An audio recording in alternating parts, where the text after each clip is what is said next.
नमस्कार साथियों, आप सभी का अपनी पाठशाला में मैं संजीव कुमार स्वागत करता हूं। आज की इस वीडियो में हम कवर करने वाले हैं बिहार प्राथमिक शिक्षक नियुक्ति परीक्षा 2023 के लिए रुक्मिणी प्रकाशन का जो टेस्ट सीरीज आया है, जिसमें पूरे 20 सेट दिए हुए हैं। तो उन सभी 20 सेट को हम लोग वीडियो के माध्यम से कवर कर रहे हैं, जिसमें आज हम लोग तीसरे सेट की बात करेंगे और इसके पहले हमने 2 सेट कवर कर लिया है, जिसका लिंक डिस्क्रिप्शन बॉक्स में दिया हुआ है। वहां से जाकर उन दोनों वीडियो को आप देख सकते हैं। तो चलिए बिना देर किए हुए आज के वीडियो की शुरुआत करते हैं। तो देखिए, यहाँ पे इस सेट में एक प्रश्न संख्या 1 से लेकर और 50 तक जो प्रश्न है वो आपको मैथ और रीजनिंग के हैं। तो इसका जो भी सॉल्यूशन है वो सॉल्यूशन आपको टेलीग्राम पे मिल जाएगा, जिसका लिंक मैं डिस्क्रिप्शन बॉक्स में दिया हुआ है। वहां से जाकर आप उसको पीडीएफ के रूप में प्राप्त कर सकते हैं और उसको देख सकते हैं। तो चलिए हम लोग चलते हैं 51वें प्रश्न की तरफ। 51वां प्रश्न कहता है कि अंडे को सिरके के विलयन में 20 से 24 घंटे तक रखने पर क्या होगा। तो अंडे को सिरके के विलयन में 20 से 24 घंटे यदि हम रखते हैं तो अंडा का जो आवरण है ना वो एकदम घुल जाएगा। तो इसका करेक्ट आंसर आपको सी हो जाएगा। आगे बढ़ेंगे। अगला प्रश्न कहता है कि डेंगू के समय रक्तस्राव डैश की संख्या में कमी के कारण होता है। तो प्लेटलेट्स की कमी के कारण आपको संख्या में संख्या में कमी के कारण आपको क्या होता है, रक्तस्राव होने लगता है। तो इसका करेक्ट आंसर आपको डी हो जाएगा। अगला प्रश्न है 53 नंबर प्रश्न कहता है कि पालक में प्राकृतिक उत्पाद के रूप में डैश एसिड का असामान्य रूप से उच्च प्रतिशत होता है। तो इसमें ऑक्जेलिक एसिड जो होता है ना, अम्ल, इसका सबसे अधिक मात्रा होता है, प्रतिशत होता है। तो इसका करेक्ट आंसर आपको डी हो जाएगा। आगे बढ़ेंगे। अगला प्रश्न कहता है कि निम्न में से कौन सी आहार श्रृंखला सही है। तो इसमें 3 जो ऑप्शन है वो गलत है, एक आपको सही है। ठीक है, तो देखिए आहार श्रृंखला की बात कर रहा है तो घास को खरगोश खाएगा, लेकिन खरगोश को सांप नहीं खाता है, यानी यहीं पे यह गलत हो गया। उसके बाद अगला है घास को क्या खाएगा, चूहा खाएगा, चूहा को क्या खाएगा, सांप खाएगा, सांप को क्या खाएगा, बाज खाएगा। यानी ये आला बी ऑप्शन जो है ना बिल्कुल करेक्ट है। तो ये ऑप्शन बी हो जाएगा आपका। आगे बढ़ेंगे। अगला प्रश्न कहता है कि गोइटर गंडमाला डैश की बीमारी है। तो गोइटर जो है ना वो थायराइड ग्रंथि की बीमारी है। तो इसका करेक्ट आंसर बी हो जाएगा। और भोजन में आयोडीन की कमी से घेंगा रोग उत्पन्न होता है, ये भी हम जानते हैं। तो इसका करेक्ट आंसर आपको बी हो जाएगा। आगे बढ़ेंगे। अगला प्रश्न है कि सौर सेल किस प्रकार कार्य करता है। तो जो सौर सेल है वह आपको सौर ऊर्जा को विद्युत ऊर्जा में परिवर्तित करने का काम करता है। तो इसका करेक्ट आंसर क्या हो जाएगा, सौर ऊर्जा को आपको विद्युत ऊर्जा में परिवर्तित करता है। तो करेक्ट आंसर इसका बी हो जाएगा। आगे बढ़ेंगे। अगला प्रश्न कहता है कि वायु की अपर्याप्त मात्रा में जीवाश्म ईंधनों के दहन के फलस्वरूप कौन सी गैस निर्मित होती है। तो ये होती है आपको वायु की अपर्याप्त मात्रा में जीवाश्म ईंधनों के दहन के फलस्वरूप कार्बन मोनोऑक्साइड गैस निर्मित होता है। तो इसका करेक्ट आंसर क्या हो जाएगा आपको डी, कार्बन मोनोऑक्साइड। और कार्बन मोनोऑक्साइड एक रंगहीन गैस है और कार्बन मोनोऑक्साइड का सूत्र CO होता है। उसके बाद आगे बात करेंगे हम लोग 58 नंबर प्रश्न की। तो 58 नंबर प्रश्न कहता है कि जठर अम्ल डैश द्वारा पेट में स्रावित होता है। तो जठर अम्ल आपको पार्श्विक कोशिकाओं के द्वारा पेट में स्रावित होता है। तो इसका करेक्ट आंसर क्या हो जाएगा आपको पार्श्विक कोशिकाएं, करेक्ट आंसर सी। आगे बढ़ेंगे। अगला प्रश्न है 59 नंबर प्रश्न कि विटामिन ए की कमी का परिणाम क्या होता है। तो आपको विटामिन ए की कमी के कारण वर्णांधता होता है, यानी रतौंधी होता है। तो करेक्ट आंसर इसका सी हो जाएगा। प्रश्न 60 नंबर प्रश्न कहता है पृथ्वी की ऊपरी सतह यानी भू प्रॉपर्टी में सबसे अधिक मात्रा में पाए जाने वाला तत्व कौन है। तो सबसे अधिक जो पृथ्वी की सतह पर पाया जाता है वो पाया जाता है ऑक्सीजन। सबसे अधिक ऑक्सीजन पाया जाता है, जिसकी प्रतिशत होती है आपको 46.60 इतना प्रतिशत आपको ऑक्सीजन पाया जाता है पृथ्वी की भूपट्टी पे। और इसके बाद जो पाया जाता है वो सिलिकॉन पाया जाता है। ठीक है, तो सबसे अधिक ऑक्सीजन, उसके बाद आपको सिलिकॉन। तो इसका करेक्ट आंसर आपको ए हो जाएगा। आगे बढ़ेंगे। अगला प्रश्न कहता है कि दही जमने के लिए कौन सी जीवाणु उत्तरदायी होती है। तो दही को जमने के लिए आपको लैक्टोबैसिलस एसिडोफिलस आपको जिम्मेदार होती है, उत्तरदायी होती है। तो इसका करेक्ट आंसर आपको ए हो जाएगा। आगे बढ़ेंगे। अगले प्रश्न की तरफ 62 नंबर प्रश्न कहता है कि 1 पाउंड शहद बनाने के लिए मधुमक्खियों को लगभग कितने फूलों से मधु एकत्रित करना होता है। तो ये आपको करना होता है लगभग 2 मिलियन फूलों से आपको मधु एकत्रित करना होता है मधुमक्खियों को 1 पाउंड शहद बनाने के लिए। तो इसका करेक्ट आंसर हो जाएगा सी। आगे बढ़ेंगे। अगला प्रश्न कहता है कि शैवाल मानव जाति के लिए उपयोगी है क्योंकि। तो ये कहता है कि शैवाल मानव जाति के लिए बहुत ही उपयोगी है क्योंकि ये ऑक्सीजन के निर्माण में सहायक होते हैं। क्योंकि यह ऑक्सीजन के निर्माण में सहायक होते हैं। तो इसका करेक्ट आंसर आपको ए हो जाएगा। आगे बढ़ेंगे। अगला प्रश्न कहता है 64 नंबर कि पर्यावरण की रक्षा के लिए 3 R क्या है। तो 3 R जो है ना वो है आपको रिड्यूस, रिसाइकल और रीयूज। रिड्यूस, रिसाइकल और रीयूज। तो इसका करेक्ट आंसर आपको डी हो जाएगा। आगे बढ़ेंगे। अगला प्रश्न कहता है कि प्रतिक्रिया PbO + C Pb + CO में क्या हो रहा है। तो ये आपको देखेंगे तो ये C जो है ना एक अकारक है। C जो है एक अकारक है। तो इसका करेक्ट आंसर सी हो जाएगा। आगे बढ़ेंगे, अगला प्रश्न है 66 नंबर कि स्थलीय परिस्थिति में हरे पेड़ पौधे सूर्य के प्रकाश की ऊर्जा का लगभग डैश प्रतिशत ग्रहण करते हैं, तो ये ग्रहण करते हैं लगभग 1%, तो इसका करेक्ट आंसर आपको डी हो जाएगा। आगे बढ़ेंगे अगले प्रश्न की तरफ। 67 नंबर प्रश्न कहता है कि निर्जन वन प्रांतों में उगने वाले बिच्छू बिट्टी के पौधे अपनी सुरक्षा के लिए डैश का उपयोग करते हैं, तो ये आपको करते हैं निर्जन वन प्रांतों में उगने वाले जो बिच्छू और बूटी के पौधे होते हैं अपनी सुरक्षा के लिए रोए का प्रयोग करते हैं, तो इसका करेक्ट आंसर हो जाएगा डी। आगे बढ़ेंगे, अगला प्रश्न कहता है कि हम विद्युत चालक में विद्युत धारा की तुलना डैश से करते हैं, तो ये करते हैं आपको हम नदी में जल धाराओं से, यानी हम जब विद्युत चालक में विद्युत धारा की तुलना किससे करते हैं, तो नदी में जल धाराओं से करते हैं, तो इसका करेक्ट आंसर बी हो जाएगा। आगे बढ़ेंगे, अगला प्रश्न कहता है कि टेरलिन डैश का एक प्रकार है, तो टेरलिन एक पॉलिस्टर का प्रकार है, तो इसका करेक्ट आंसर सी हो जाएगा। आगे बढ़ेंगे, अगला प्रश्न है 70 नंबर कि जॉर्ज जोहान मेंडल ने डैश के अध्ययन के माध्यम से वंशानुक्रम का सिद्धांत प्रतिपादित किया था, तो ये किया था आपको मटर के दाने से, तो इसका करेक्ट आंसर क्या हो जाएगा, ए हो जाएगा। और मेंडल को आनुवांशिकता का पिता भी कहा जाता है, ठीक है। वे लक्षण जो दर पीढ़ी दर संचरित होते हैं उन्हें क्या कहते हैं, आनुवांशिक लक्षण कहते हैं, तो इसका करेक्ट आंसर ए हो जाएगा। आगे बढ़ेंगे, 71 नंबर प्रश्न कहता है कि पुरुष के शिश्न का शिखर भाग क्या होता है, तो पुरुष के जो शिश्न का शिखर भाग होता है वो होता है ग्लांस, तो इसका करेक्ट आंसर आपको बी हो जाएगा। आगे बढ़ेंगे, अगला प्रश्न कहता है कि लाल शैवाल आमतौर पर डैश में पाए जाते हैं, तो लाल शैवाल आमतौर पर जल निकायों में पाए जाते हैं, तो इसका करेक्ट आंसर क्या हो जाएगा, आपको जल निकाय और शैवालों के अध्ययन को हम लोग फाइकोलॉजी कहते हैं, शैवालों के अध्ययन को फाइकोलॉजी कहते हैं, तो इसका करेक्ट आंसर आपको डी होगा। आगे 70 नंबर प्रश्न कहता है कि स्वाद में खट्टे पदार्थ की प्रकृति होती है, तो वो होती है अम्लीय, तो इसका करेक्ट आंसर डी हो जाएगा। आगे बढ़ेंगे, 74 नंबर प्रश्न कहता है किसी क्षेत्र की जैव विविधता के बेहतर मापक हैं, तो किसी भी क्षेत्र के जैव विविधता के बेहतर मापक जो है वहां पाई जाने वाली प्रजातियों की संख्या है, तो करेक्ट आंसर आपको बी हो जाएगा। आगे बढ़ेंगे, अगला प्रश्न है कि एक यंत्र जिसका उपयोग परिपथ में विद्युत धारा को मापने के लिए किया जाता है डैश कहलाता है, तो वो कहलाता है एमीटर, तो इसका करेक्ट आंसर डी हो जाएगा। आगे बढ़ेंगे, अगला प्रश्न है कि मनुष्य में आमतौर पर कायिक गुणसूत्र के जोड़े की संख्या कितनी होती है, तो ये होती है आपको 22, तो इसका करेक्ट आंसर बी हो जाएगा। आगे बढ़ेंगे अगले प्रश्न की तरफ, और इसमें देखिएगा कि मनुष्य के कुल 23 जोड़े गुणसूत्रियों में जो होता है ना वो 22 जोड़ी गुणसूत्र नर एवं मादा दोनों में समान होता है, और एक ही जोड़ा जो है ना 23वां जो गुणसूत्र होता है वो सेक्स क्रोमोसोम जिसको कहते हैं हम लोग, ठीक ना। आगे बढ़ेंगे, अगला प्रश्न है 77 नंबर प्रश्न कहता है कि पारिस्थितिकी के निर्माण में शामिल होते हैं, तो केवल जीवित जीव और भौतिक कारक ये दोनों शामिल होते हैं, तो इसका करेक्ट आंसर आपको सी होगा। आगे बढ़ेंगे, अगला प्रश्न है 78 नंबर कि सभी सजीव जीवों को व्हिटेकर 1969 द्वारा प्रस्तावित प्रणाली के तहत समूहों में वर्गीकृत किया जाता है, तो ये किया जाता है आपको 5, तो इसका करेक्ट आंसर क्या हो जाएगा, डी हो जाएगा 5। और पांचों की बात करें तो हो जाएगा मोनेरा, प्रोटिस्टा, फंगी, पादप और जंतु, ये 5 आपको वर्गीकरण है, ठीक है। आगे बढ़ेंगे, अगला प्रश्न है कि गैसों और द्रवों का समान नाम क्या है, तो यह है आपको द्रव तरल, तो इसका करेक्ट आंसर ए हो जाएगा। आगे बढ़ेंगे, अगला प्रश्न है 80 नंबर कि शुक्र का वायुमंडल किस अम्ल से बना है, तो शुक्र का वायुमंडल आपको सल्फ्यूरिक अम्ल से बना होता है, तो करेक्ट आंसर आपको ए हो जाएगा। आगे बढ़ेंगे, अगला प्रश्न कहता है 80 नंबर कि ध्वनि प्रदूषण डैश में मापा जाता है, तो ध्वनि प्रदूषण हम लोग मापते हैं डेसिबल में, तो इसका करेक्ट आंसर हो जाएगा ए। आगे बढ़ेंगे, अगला प्रश्न कहता है 82 नंबर कि द्रव्यमान और भार के बारे में निम्नलिखित में से क्या सही है, तो आपको देखेंगे क्या सही है, तो देखिए देखते हैं कि द्रव्यमान एक सदिश राशि है, भार एक अदिश राशि है, गलत है। दोनों अदिश राशियां हैं, ये भी गलत है। आपको दोनों सदिश राशियां हैं, ये भी गलत है। द्रव्यमान एक अदिश राशि है और भार एक सदिश राशि है, ये आपका ऑप्शन सही है, तो करेक्ट आंसर डी होगा। आगे बढ़ेंगे, अगला प्रश्न है निम्नलिखित में से कौन सा पादप जगत से संबंधित नहीं है, पादप जगत से संबंधित नहीं है पूछ रहा है, ध्यान देना है आपको। तो फफूंद पादप जगत से संबंधित नहीं है, बाकी सभी जो है ना वो पादप जगत से संबंधित हैं। आगे बढ़ेंगे, अगला प्रश्न कहता है 84 नंबर कि मैलाकाइट डैश का एक अयस्क है, तो मैलाकाइट जो है ना वो आपको तांबा का अयस्क है, तो करेक्ट आंसर बी हो जाएगा। आगे बढ़ेंगे, अगला प्रश्न कहता है 85 नंबर कि रक्त का इनमें से कौन सा घटक ऑक्सीजन का परिवहन करता है, तो ये करता है आरबीसी, ठीक है। आरबीसी जो है ऑक्सीजन का परिवहन करता है, तो करेक्ट आंसर हो जाएगा ए आरबीसी।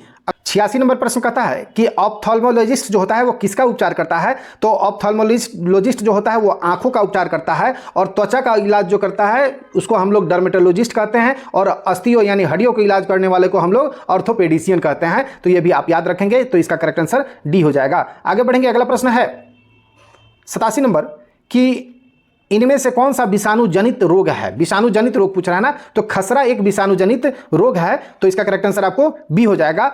ठीक है, और विषाणु जनित और रोगों की बात करें तो देखिए जुकाम, एड्स, पोलियो, डेंगू, ज्वार, खसरा, गलसुआ, ये सारे जो है ना ये विषाणु जनित रोग हैं। आगे बढ़ेंगे, अगला प्रश्न कहता है कि हवा से कांच के प्रिज्म में प्रवेश करने वाली प्रकाश किरणें किस प्रकार झुकेंगी? तो ये झुकेंगी आपको हवा से कांच के प्रिज्म में प्रवेश करने वाली जो प्रकाश किरणें हैं वो अविलंब की ओर क्या होती हैं? झुकेंगी, अविलंब की ओर झुक जाती हैं, तो इसका करेक्ट आंसर आपको ये हो जाएगा, अविलंब की ओर। आगे बढ़ेंगे, अगला प्रश्न कहता है कि पीतल ब्रॉस के विषय में निम्नलिखित में से कौन सही कथन है? आपको चुनना है, ये कौन सा कथन सही है। तो पीतल जो है ना यह कॉपर और जस्ता का मिश्र धातु होता है, कॉपर और जस्ता का मिश्र धातु पीतल होता है, तो इसका करेक्ट आंसर आपको सी हो जाएगा।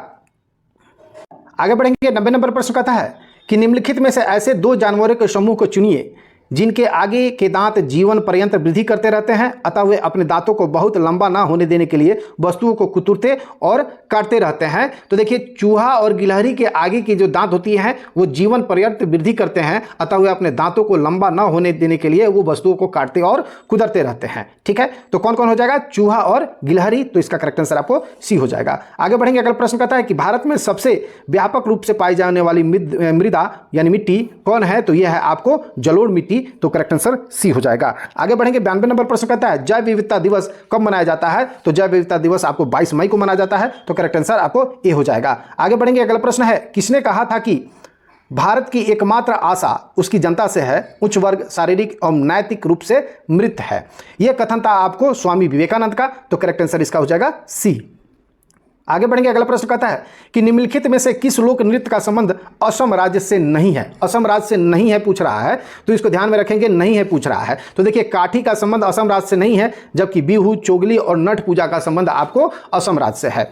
आगे बढ़ेंगे, अगला प्रश्न कहता है 95 नंबर कि 20वीं सदी की एक लंबी अवधि तक केंद्रीकृत योजनाबद्ध अर्थव्यवस्था का निकटतम उदाहरण कौन है? तो यह है आपको सोवियत रूस, सोवियत संघ, तो इसका करेक्ट आंसर सी हो जाएगा। आगे बढ़ेंगे, अगला प्रश्न है कि किस मुगल सम्राट के शासन के दौरान भारतीय मुगल चित्रों का उद्गम हुआ था? तो यह हुआ था आपको हुमायूं के समय में, तो यह करेक्ट आंसर इसका ए हो जाएगा। आगे बढ़ेंगे, अगला प्रश्न है कि शाहजहां के 4 पुत्रों में से किसे 52 उपनिषदों का श्रेय जाता है? तो यह जाता है आपको दारा सिकोह को, तो करेक्ट आंसर इसका सी हो जाएगा। ठीक है, आगे बढ़ेंगे, अगला प्रश्न है 98 नंबर कि इंग्लिश ईस्ट इंडिया कंपनी ने जहांगीर के शासनकाल में भारत में पहला कारखाना कहां स्थापित किया था? तो यह किया था सूरत में 1608 ईस्वी में। ठीक है, लोकसभा के लिए कितना कोरम है? लोकसभा के लिए कितना कोरम है? तो लोकसभा के लिए कुल सदस्यों का 10वां भाग, ये क्या है? कोरम है। कोरम कहने का मतलब जब तक 10वां भाग यानी 1/10 सदस्य उपस्थित नहीं होंगे तब तक आपको लोकसभा की कार्रवाई नहीं शुरू होती है। ठीक ना, बैठक कार्रवाई शुरू करने के लिए यह इतना कोरम आपको माना जाता है। आगे बढ़ेंगे, अगला प्रश्न है कि 100 नंबर कि भारतीय संविधान की 8वीं अनुसूची में निम्नलिखित में से कौन सी भाषा निर्दिष्ट नहीं है? तो देखिए इसमें कौन सी भाषा नहीं है? तो देखिए उर्दू है, सिंधी है, संस्कृत भी है, लेकिन आपको इंग्लिश नहीं है, तो इसको आप ध्यान में रखें। अंग्रेजी नहीं है, लेकिन आप देखेंगे कि 8वीं अनुसूची के अंतर्गत जो मूल संविधान में थे उसमें 14 भाषाएं थी, लेकिन आज वर्तमान में आपको 22 भाषाएं हैं वर्तमान में। ठीक है, और ये आपको 21वें संविधान में जोड़ा गया, संविधान संशोधन के द्वारा कुछ भाषाएं जोड़ी गई, 71वां संविधान संशोधन के द्वारा जोड़ी गई और 52वें संविधान संशोधन के द्वारा कुछ भाषाओं को जोड़कर, और यह अभी वर्तमान में 8वीं अनुसूची में 22 भाषाएं हैं। आगे बढ़ेंगे, अगला प्रश्न है 101 कि निम्न में से किस वर्ष कृषि मूल्य आयोग की स्थापना करी गई थी? तो ये करी गई थी आपको 1965 में, तो करेक्ट आंसर आपको बी हो जाएगा। आगे बढ़ेंगे, अगला प्रश्न है 102 कि स्वतंत्रता से पूर्व कौन सा भारतीय क्षेत्र काला पानी के नाम से जाना जाता था? तो काला पानी के नाम से आपको अंडमान और निकोबार द्वीप समूह क्षेत्र को जाना जाता था, तो इसका करेक्ट आंसर आपको बी हो जाएगा। आगे बढ़ेंगे, अगला प्रश्न है कि फ्लोर क्रॉसिंग से आप क्या समझते हैं? तो देखिए जब एक राजनीतिक दल का सदस्य संसद या विधानसभा में अपना दल छोड़ देता है और अन्य किसी दल में सम्मिलित हो जाता है तो उसे हम लोग क्या कहते हैं? फ्लोर क्रॉसिंग कहते हैं या दल बदलना कहते हैं। तो ऑप्शन के हिसाब से देखेंगे तो इसका करेक्ट आंसर हो जाएगा सी, संसद या विधानमंडल में एक दल के सदस्य का दूसरे दल में सम्मिलित हो जाना, यह आपका सही आंसर है। आगे बढ़ेंगे, अगला प्रश्न कहता है 104 कि मुल्ला पेरियार बांध का विवाद किन किन राज्यों से संबंधित है? तो मुल्ला पेरियार बांध की बात कर रहे हैं हम, तो ये आपको तमिलनाडु और केरल के बीच में यह विवाद है, तो इसका करेक्ट आंसर आपको बी हो जाएगा। ठीक है, आगे बढ़ेंगे, अगला प्रश्न है कि निम्न में से किसे वैज्ञानिक समाजवाद का श्रेय जाता है? तो आपको जाता है कार्ल मार्क्स को, तो करेक्ट आंसर इसका डी हो जाएगा। आगे बढ़ेंगे, अगला प्रश्न कहता है 106 नंबर कि डैश को सामान्य रूप से सैल, मलबा, ढाल से गिरने वाली मिट्टी के वृहद संचलन के रूप में परिभाषित किया जाता है, तो यह किया जाता है भूस्खलन को, तो करेक्ट आंसर आपको हो जाएगा डी। आगे बढ़ेंगे, अगला प्रश्न है 107 कि निम्न में से किस विद्वान ने स्वतंत्रता के प्रारंभिक वर्षों की भारत की दलीय व्यवस्था का एक दलीय प्रभुत्व वाली व्यवस्था के रूप में वर्णन किया है? तो यह किया है रजनी कोठारी ने, तो करेक्ट आंसर इसका डी हो जाएगा। आगे बढ़ेंगे, अगला प्रश्न है कि बिहार के राजगीत के रचयिता कौन है? तो बिहार के राजगीत के रचयिता है सत्यनारायण, तो इसका करेक्ट आंसर हो जाएगा बी सत्यनारायण। ठीक है, और मेरे कंठ के हार बिहार का जो है ना लोकगीत है, मेरे भारत के कंठहार, ये क्या है? बिहार का राज्य गीत है, और यह गीत सत्यनारायण द्वारा लिखी गई है। ठीक है, आगे बढ़ेंगे, अगला प्रश्न है 109 नंबर प्रश्न कहता है कि 2011 की जनगणना के अनुसार किस केंद्र शासित प्रदेश का लिंगानुपात सबसे कम है? तो आपको 2011 की जनगणना के अनुसार दमन और दीव का जो लिंगानुपात है सबसे कम है, और वो कितना है? तो वो 618 है। दमन द्वीप का सबसे कम है 618।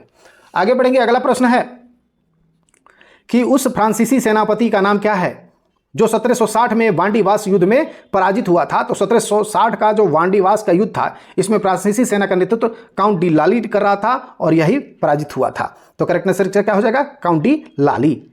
111 नंबर कि भारतीय समाचार पत्रों का मुक्तिदाता निम्न में से किसको कहा जाता है? तो यह कहा जाता है चार्ल्स मेटकॉफ को, तो करेक्ट आंसर डी हो जाएगा। आगे बढ़ेंगे, अगला प्रश्न है 112 कि 30 मई 1919 को अपना अलंकरण भारत सरकार को लौटाने वाले व्यक्ति कौन थे? तो ये थे आपको रविन्द्रनाथ टैगोर। ठीक है, तो इसका करेक्ट आंसर क्या हो जाएगा? रविन्द्रनाथ टैगोर ए, और इन्होंने अपनी नाइटहुड की उपाधि लौटा दी थी। आगे बढ़ेंगे, अगला प्रश्न है जिम कॉर्बेट राष्ट्रीय अभयारण्य कहाँ स्थित है? तो जिम कॉर्बेट आपको उत्तराखंड में है, तो इसका करेक्ट आंसर ए हो जाएगा। उत्तरांचल का है या उत्तराखंड का है, बात दोनों एक ही है। और यह जो जिम कॉर्बेट है 1936 में बनाया गया था। यह भारत का सबसे पुराना राष्ट्रीय पार्क है, सबसे पुराना राष्ट्रीय पार्क आपको जिम कॉर्बेट है। ठीक है, आगे बढ़ेंगे, अगला प्रश्न है कि भारत में सूचना का अधिकार क्या है? यह एक विविध अधिकार है, तो इसका करेक्ट आंसर आपको बी हो जाएगा। आगे बढ़ेंगे, अगला प्रश्न कहता है 115 कि लोकहित मुकदमा किससे संबंध किया जा सकता है? तो लोकहित मुकदमा जो है वो आपको न्यायिक सक्रियतावाद से संबंध किया जा सकता है, तो करेक्ट आंसर इसका बी हो जाएगा। आगे बढ़ेंगे, अगला प्रश्न है कि आर्थिक नियोजन संबंधित है, तो आर्थिक नियोजन आपको किससे संबंधित है? तो समाजवादी एवं मिश्रित दोनों अर्थव्यवस्था से संबंधित है, तो इसका करेक्ट आंसर आपको सी हो जाएगा। आगे बढ़ेंगे, 117 नंबर प्रश्न कहता है कि सहायक संधि को स्वीकार करने वाला प्रथम भारतीय शासक कौन था? तो वो था हैदराबाद का निजाम, जिसने लॉर्ड वेलीजली की सहायक संधि को सर्वप्रथम स्वीकार करा था 1798 में, और सहायक संधि के प्रणेता डुप्ले को माना जाता है। ठीक ना, तो इसका करेक्ट आंसर आपको डी हो जाएगा, हैदराबाद का निजाम, जिसने सबसे पहले सहायक संधि स्वीकार करा था। उसके बाद है ठगों का उन्मूलन किसके नेतृत्व में हुआ था? तो ठगों का जो ठगी प्रथा का अंत था ना, वो कैप्टन स्लीमैन के द्वारा किया गया था, और लॉर्ड विलियम बेंटिक उस समय क्या थे? आपको गवर्नर जनरल थे, तो उन्हीं के काल में यह ठगी प्रथा का अंत आपको कैप्टन स्लीमैन के द्वारा करा गया था। आगे बढ़ेंगे, अगला प्रश्न है 119 नंबर कि इनमें से वह प्रथम नेता कौन थे जिन्होंने भारत में मजदूर आंदोलन को संगठित किया था? तो वो किया था एनएम लोखंडे ने, तो करेक्ट आंसर इसका हो जाएगा सी। आगे बढ़ेंगे, अगला प्रश्न कहता है कि स्वाधीनता के पुत्र पुत्रियां नामक संस्था स्थापित करी गई थी, तो ये करी गई थी आपको अमेरिका स्वतंत्रता संग्राम के दौरान, तो इसका करेक्ट आंसर हो जाएगा सी। आगे बढ़ेंगे, 121 नंबर प्रश्न कहता है कि कितने यामोत्तर के साथ साथ अंतर्राष्ट्रीय दिनांक रेखा निर्धारित करी जाती है? तो ये करी जाती है 180 डिग्री यामोत्तर के साथ, तो इसका करेक्ट आंसर डी हो जाएगा। आगे बढ़ेंगे, अगला प्रश्न कहता है कि तांबा एस्को के लिए विख्यात क्षेत्र खेतड़ी निम्न में से किस राज्य में स्थित है?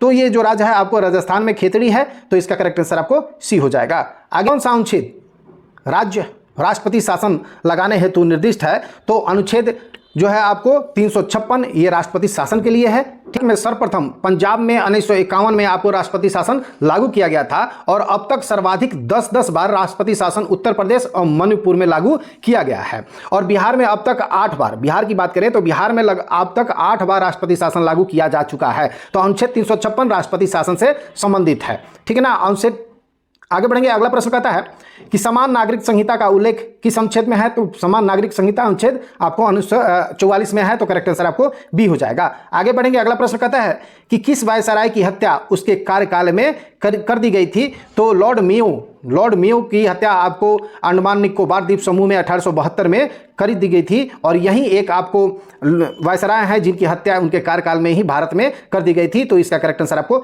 बी हो जाएगा। अगला प्रश्न है गौतम बुद्ध का जन्म स्थान कहाँ है? तो गौतम बुद्ध का जो जन्म स्थान है वो आपको कपिलवस्तु के लुम्बिनी है, और इनका जन्म 563 ईसा पूर्व में हुआ था। 563 ईसा पूर्व कहाँ? कपिलवस्तु के लुम्बिनी में, तो करेक्ट आंसर डी हो जाएगा।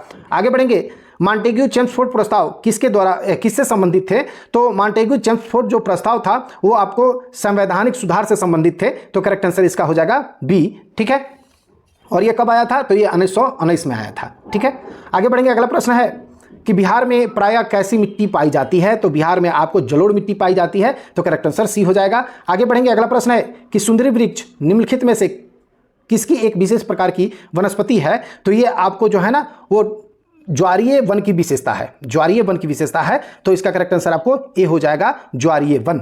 आगे बढ़ेंगे, अगला प्रश्न है 130 कि बिहार के किस बजट में जेंडर बजट शामिल था? यानी बिहार के किस बजट में जेंडर बजट शामिल था?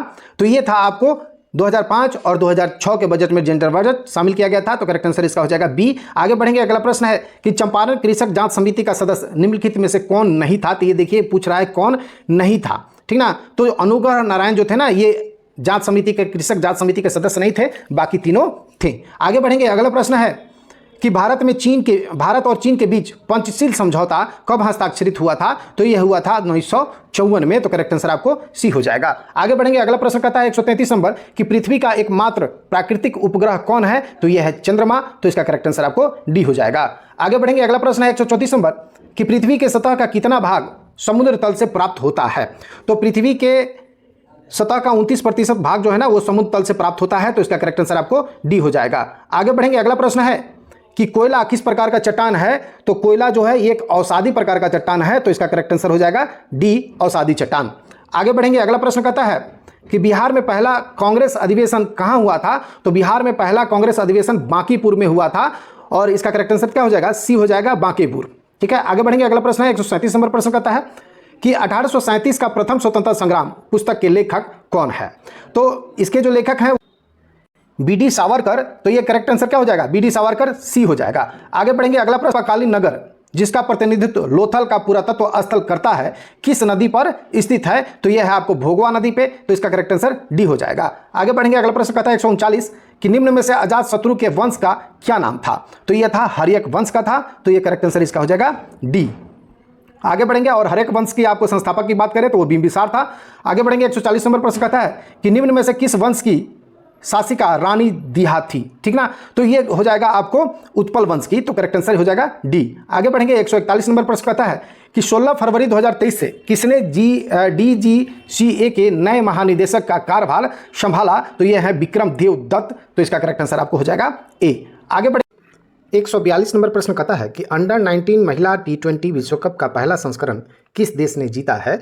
तो ये जीता है भारत ने, तो इसका करेक्ट आंसर आपको सी हो जाएगा। आगे बढ़ेंगे, अगला प्रश्न कहता है कि 143 नंबर कि फीफा विश्व कप 2026 की मेजबानी का अधिकार किस देश ने जीता है? तो देखिए ये जो संयुक्त रूप से अमेरिका, मैक्सिको और कनाडा तीनों ने जीता है, तो इसका करेक्ट आंसर हो जाएगा डी।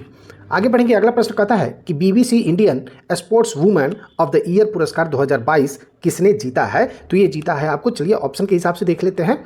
तो ऑप्शन पहले देखेंगे तो देखिए MC मैरी कॉम, मीराबाई चानू, अदिति अशोक और भाविना पटेल, ये 4 ऑप्शन आपको मिल रहे हैं। तो इसमें जो जीता है BBC Indian sports women of the year पुरस्कार का अवार्ड 2022 अवार्ड, तो मीराबाई चानू ने जीता है, तो इसका करेक्ट आंसर आपको बी हो जाएगा। आगे बढ़ेंगे, अगला प्रश्न कहता है 145 कि as good as my word नामक पुस्तक के लेखक कौन है? तो इसके जो लेखक हैं आपको KM चंद्रशेखर हैं, तो करेक्ट आंसर ए हो जाएगा। नेक्स्ट क्वेश्चन 146 कहता है कि महाराष्ट्र राज्य सरकार ने किस शहर में भिखारी मुक्त शहर नामक पहल की शुरुआत करी है? तो ये करी है नागपुर में, तो इसका करेक्ट आंसर आपको डी हो जाएगा। ठीक है, आगे बढ़ेंगे, अगला प्रश्न है कि 147 कि वित्तीय वर्ष 2023 में किस राज्य ने भारत के सभी राज्यों में उत्पादों के लिए सर्वाधिक GI टैग हासिल किए हैं? तो ये किया है आपको केरल, ये किया है केरल ने, तो इसका करेक्ट आंसर आपको बी हो जाएगा केरल। ठीक है, और ये अप्रैल 2022 से और मार्च 2023 के बीच 12 उत्पादों को जीआई टैग यहाँ दिया गया है, तो इसलिए खिताब इसको प्राप्त है।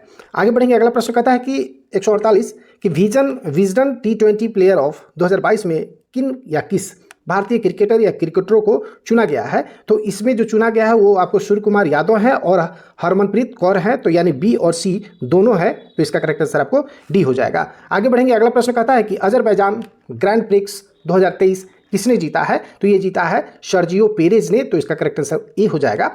आगे बढ़ेंगे, अगला प्रश्न कहता है 150 नंबर कि 1 सितंबर से लेकर 5 सितंबर 2023 तक ग्लोबल आयुर्वेद फेस्टिवल का 5वां संस्करण कहाँ आयोजित होगा। तो ये आयोजित होना है आपको तिरुवनंतपुरम में, तो इसका करेक्ट आंसर क्या हो जाएगा, आपको सी हो जाएगा। और इसका आयोजन का विषय जो है ना वो है हेल्थ केयर में उभरती हुई चुनौतियाँ और एक पुनर्स्थान आयुर्वेद। तो इसके विषय को भी आप याद रखेंगे। मैं फिर से दोहरा देता हूँ कि हेल्थ केयर में उभरती चुनौतियों और एक पुनर्स्थान आयुर्वेद है। तो इस प्रकार ये 150 प्रश्न पूरे हुए।